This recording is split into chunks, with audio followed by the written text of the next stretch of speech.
ಒಡಿಶಾದ ಪುರಿಯಲ್ಲಿರುವ ಈ ಜಗನ್ನಾಥ ಮಂದಿರವು ತನ್ನಲ್ಲಿ ಅನೇಕ ನಿಗೂಢ ರಹಸ್ಯಗಳನ್ನು ಅಡಗಿಸಿಕೊಂಡಿದ್ದು, ಇಲ್ಲಿ ನಡೆಯುವ ಅನೇಕ ಧಾರ್ಮಿಕ ವಿಶಿಷ್ಟ ಆಚರಣೆಗಳು ಮತ್ತು ದೇಶ ಪ್ರಸಿದ್ಧ ರಥಯಾತ್ರೆಗೆ ಪ್ರಸಿದ್ಧಿಯಾಗಿದೆ.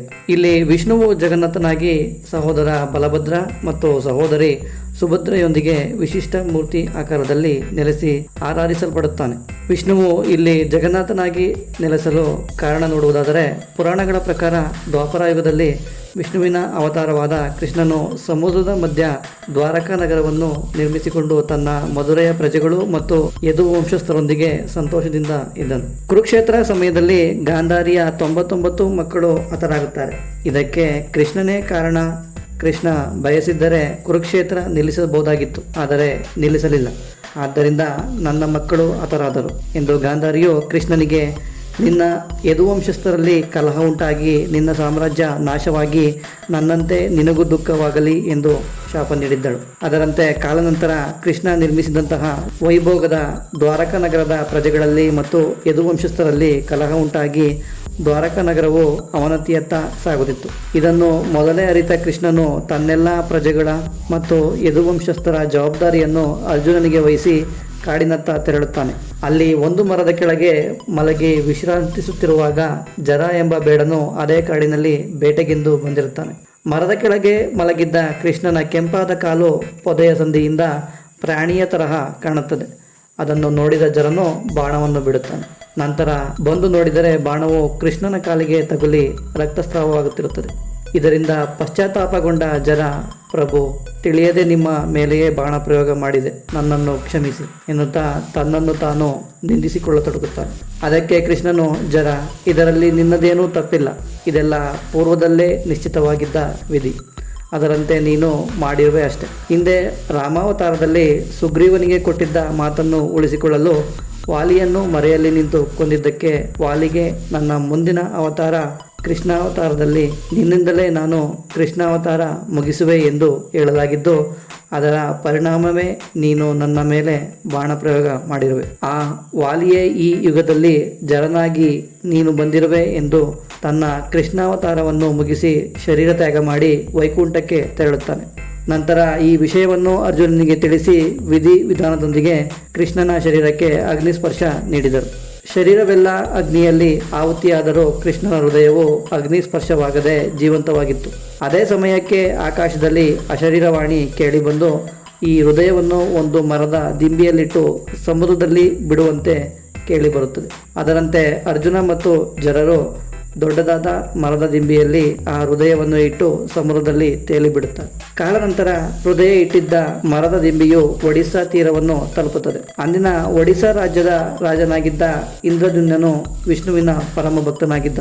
ಒಂದು ದಿನ ರಾಜನ ಕನಸಿನಲ್ಲಿ ಬಂದ ವಿಷ್ಣುವು, ರಾಜ, ನಾನು ಒಂದು ಮರದ ದಿಂಬಿಯ ರೂಪದಲ್ಲಿ ನಿನ್ನ ರಾಜ್ಯದ ಕಡಲ ತೀರದಲ್ಲಿರುವೆ. ಅದನ್ನು ತಂದು ಮೂರ್ತಿ ನಿರ್ಮಿಸಿ ಆರಾಧಿಸು ಎಂದು ಹೇಳುತ್ತಾನೆ. ಅದರಂತೆ ರಾಜನು ಮುಂಜಾನೆ ಸಮುದ್ರ ತೀರಕ್ಕೆ ಹೋಗಲು ಅಲ್ಲಿ ದೊಡ್ಡದಾದ ಮರದ ದಿಂಬಿಯನ್ನು ಕಂಡು ಅದನ್ನು ತನ್ನ ಅರಮನೆಗೆ ತಂದು ಪೂಜಿಸುತ್ತಾನೆ.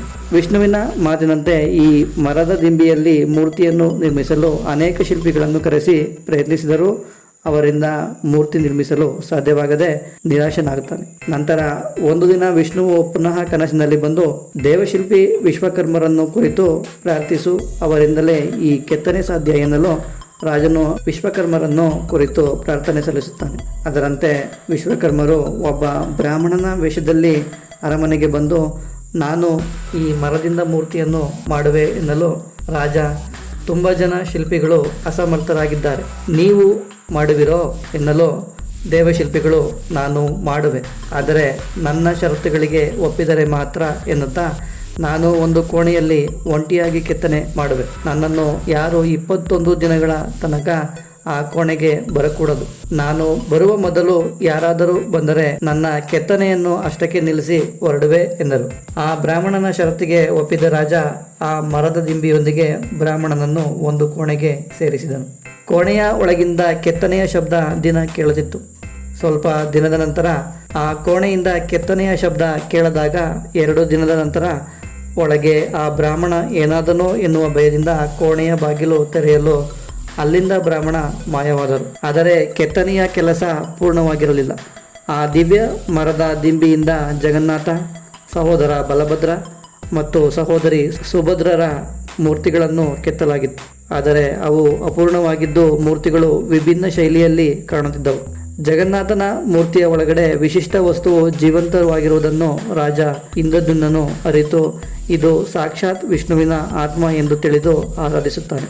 ನಂತರ ಒಡಿಶಾದ ಪುರಿಯಲ್ಲಿ ಸಮುದ್ರದ ತೀರದಲ್ಲಿ ವಿಶಾಲವಾದ ದೇವಾಲಯ ನಿರ್ಮಿಸಿ ಈ 3 ಮೂರ್ತಿಗಳನ್ನು ಪ್ರತಿಷ್ಠಾಪಿಸಿದರು. ನಂತರ ಅನೇಕ ರಾಜರು ಈ ದೇವಾಲಯವನ್ನು ಇನ್ನಷ್ಟು ಅಭಿವೃದ್ಧಿಪಡಿಸಿದರು.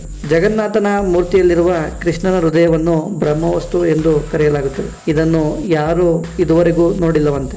ಆದರೆ ಪ್ರತಿ 12 ಅಥವಾ 19 ವರ್ಷಕ್ಕೆ ಒಮ್ಮೆ ಮರದ ಮೂರ್ತಿಗಳನ್ನು ಬದಲಿಸಲಾಗುತ್ತದೆ.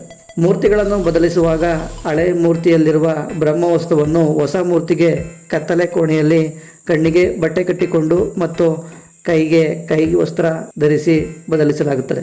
ಬದಲಿಸಿದವರ ಪ್ರಕಾರ ಈ ಬ್ರಹ್ಮವಸ್ತುವು ಬಿಸಿಯಾಗಿದ್ದು ಯಾವುದೋ ಜೀವಂತ ಪ್ರಾಣಿ ಮುಟ್ಟಿದ ಹಾಗೆ ಭಾಸವಾಗುತ್ತದೆ ಎನ್ನುತ್ತಾರೆ. ಈ ಬ್ರಹ್ಮವಸ್ತುವು ತನ್ನಲ್ಲಿ ಶಾಖವನ್ನು ಉತ್ಪತ್ತಿ ಮಾಡುವುದರಿಂದ ಕಲ್ಲಿನಿಂದ ವಿಗ್ರಹ ಮಾಡಿದರೆ ಶಾಖದಿಂದಾಗಿ ಕಲ್ಲು ಬಿರುಕು ಬಿಡುತ್ತದೆ. ಇನ್ನು ಲೋಹದಿಂದ ಮಾಡಿದರೆ ಶಾಖಕ್ಕೆ ಕರಗುತ್ತದೆ.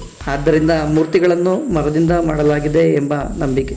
ಈ ಮೂರ್ತಿಗಳನ್ನು ಬೇವಿನ ಮರದಿಂದ ಕೆತ್ತಲಾಗುತ್ತದೆ. ಜಗನ್ನಾಥನ ಬಗೆಗಿನ ಇನ್ನುಳಿದ ಮಾಹಿತಿಗಳನ್ನು ಮುಂದಿನ ವಿಡಿಯೋದಲ್ಲಿ ನೋಡೋಣ.